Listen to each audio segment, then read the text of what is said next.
She said, "I'm in love with someone else." I smiled slightly and replied, "Maybe, but remember, the ending never belongs to the one who speaks first." Everyone laughed, except her. A moment later, her smile faded, as if something had shifted. No one knew what changed until the next morning, when an envelope appeared at her door. I'm 32, and until 3 weeks ago, I thought my life was pretty much on track. Jessica and I had been together for 5 years, living together for 3 of those. We had a nice apartment downtown, talked about getting married eventually, the usual trajectory. I'm not going to pretend everything was perfect, but I thought we were solid. I thought I knew her. It happened at my cousin's engagement party. One of those backyard events with string lights and too much wine. Jessica had been drinking steadily all evening, laughing louder than usual, talking with people she barely knew. Around 10 o'clock, someone made a joke about commitment and monogamy. I don't even remember the exact setup, and that's when she said it. "I'm in love with someone else." The group went quiet. Maybe 5 people heard it clearly. My cousin's fiancée laughed nervously, like she was waiting for the punchline. My brother, who was standing next to me, froze mid-sip of his beer. Jessica just stood there, swaying slightly, looking at me with this weird expression. Not guilty, not sorry, just blank. I don't know what made me say what I said next. Maybe it was instinct, maybe it was pride, but I kept my voice steady and replied exactly what I opened this post with. The group erupted in laughter, the tension broke, and everyone assumed it was some kind of inside joke between us. My brother clapped me on the shoulder. Someone refilled Jessica's wine glass. But I watched her face. The smile disappeared like someone had flipped a switch. She excused herself, said she needed air, and walked to the far end of the yard where the fence met the neighbor's property. She stayed there for almost 30 minutes, just staring at her phone. When she came back, she told me she was tired and wanted to go home. The drive back was silent. Not the comfortable kind of silence we'd shared 1,000 times before, but the kind that makes your ears ring. When I asked if she was okay, she said, "I'm fine, just drunk." She went straight to bed when we got home, clothes still on, didn't even take her makeup off. I sat in the living room until almost 3 in the morning, replaying that moment over and over. The way she said it, the certainty in her voice. I kept telling myself she was drunk, that people say stupid things when they're drunk, but something in my gut knew better. The next morning, I woke up around 8. Jessica was already up, sitting at the kitchen table with coffee and her laptop. She closed it the second I walked in. That's when I knew for sure. We'd been together 5 years. We didn't hide screens from each other.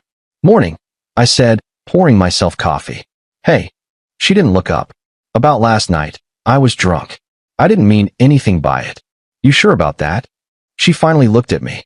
"Can we not do this right now? I have a headache." I didn't push it. I went to take a shower, and when I came back out 20 minutes later, she was gone. No note, no text. Her car wasn't in the parking spot. She didn't come home until after 9 that night, claiming she'd gone to her friend Rachel's place to clear her head. Update 1: the next few days were torture. Jessica was distant, constantly on her phone, leaving the room whenever it rang. She started working late 3 nights in a row. She's a marketing coordinator, and sure, sometimes projects run over, but this felt different. Thursday evening, I did something I'm not proud of. I checked her phone while she was in the shower. I know. Violation of privacy, breach of trust, all of that. But she'd already said she was in love with someone else, so trust was already fractured, wasn't it? There were texts with someone named Marcus. Nothing explicitly romantic, but the tone was intimate. Inside jokes, late-night messages, a thread from 2 nights ago that said, "I can't stop thinking about you either." The timestamp was 1:47 a.m. I'd been asleep right next to her. I took screenshots, sent them to myself, deleted the evidence of me doing so. When she got out of the shower, I was sitting on the couch watching TV like nothing had happened. Friday morning, I called in sick to work. I needed time to think, to figure out what I was dealing with. I went through our bank statements. We had a shared account for rent and utilities. Nothing unusual there. Then I checked her personal credit card statements, which I had access to because she'd asked me to help her track spending a few months back. She'd been to a restaurant called Lumiere 3 times in the past month. Expensive place. French.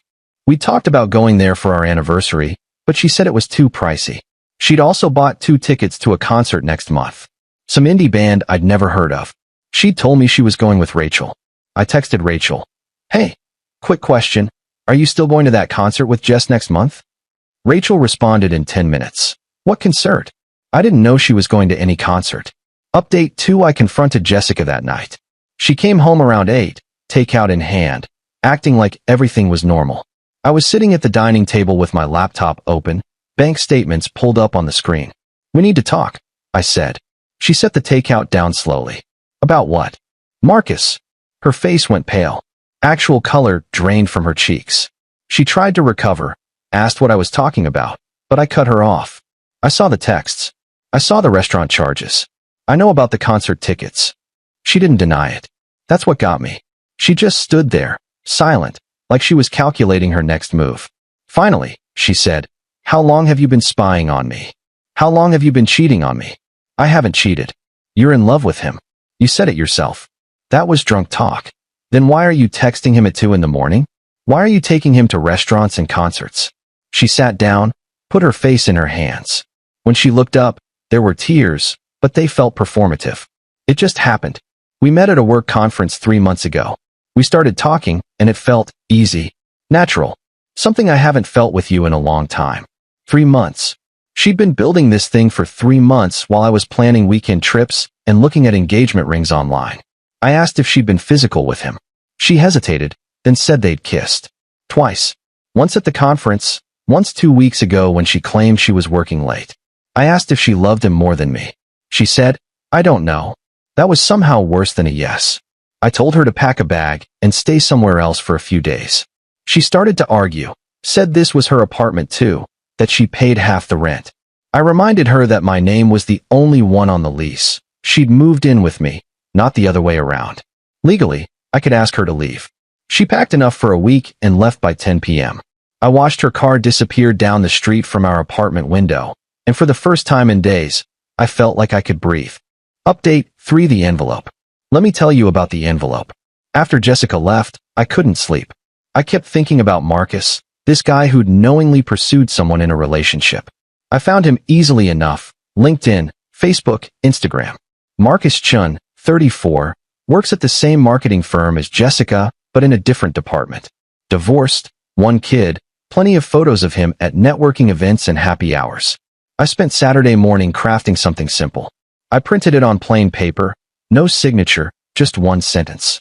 Ask her about the 5 years she spent with someone else while texting you at 2 a.m. I drove to Marcus's address. His condo was listed on one of those property record sites. Slipped the envelope under his door Sunday morning at 6 a.m. when I knew no one would see me. Sunday afternoon, Jessica called me. Not texted, called. She was crying, nearly incoherent. What did you do? What do you mean? Marcus got some kind of note. He called me freaking out, asking if I'd been lying to him about us being broken up. Were you lying to him? I told him we were on a break. We were never on a break, Jessica. You were living with me up until 3 days ago. She started screaming, calling me manipulative, saying I had no right to interfere in her relationships. I let her yell until she ran out of steam. Then I said, You humiliated me at my cousin's party. You lied to me for 3 months. You think I'm going to just let you walk away clean? She hung up. Update 4. Marcus broke up with her Monday morning.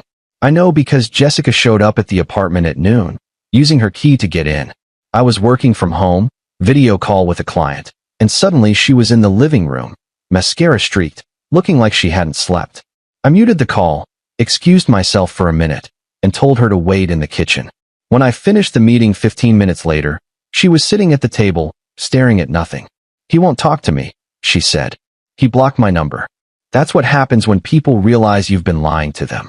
I wasn't lying. You told them we were broken up. We were living together, Jessica, sharing a bed. I was looking at engagement rings. She looked up at that. What? For our anniversary. I was going to propose in November.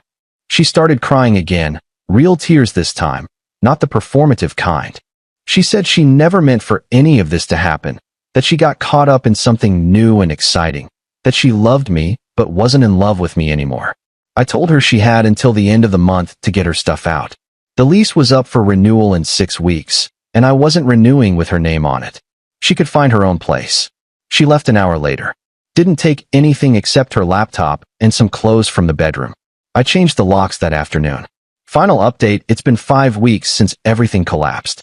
Jessica moved in with her parents temporarily, then found a studio apartment across town. She's been texting every few days, long messages about how sorry she is, how she made a mistake, how therapy has helped her see how badly she handled everything. I don't respond. I've said everything I needed to say. Marcus, according to mutual colleagues, has apparently started dating someone new. Jessica's been telling people at work that I was controlling, and that's why she needed space, which is hilarious considering I have 3 months of text messages proving otherwise. Her friend Rachel actually reached out to me, said Jessica had been lying to her too about the state of our relationship. I'm doing okay. Some days are harder than others. I've started going to the gym again, signed up for a cooking class I'd been putting off, been spending more time with my brother and his family. The apartment feels emptier, but also lighter somehow. The weirdest part is how many people have reached out to say I handled it maturely. I don't feel mature. I feel exhausted and betrayed, and like I wasted 5 years building something with someone who was already planning her exit. But I'm not the one who has to look in the mirror and know I destroyed something good because I couldn't handle having an honest conversation. Edit 1. For everyone asking about the ring, I returned it. Got most of my money back. Edit 2. No, I don't regret the envelope. Play stupid games, win stupid prizes.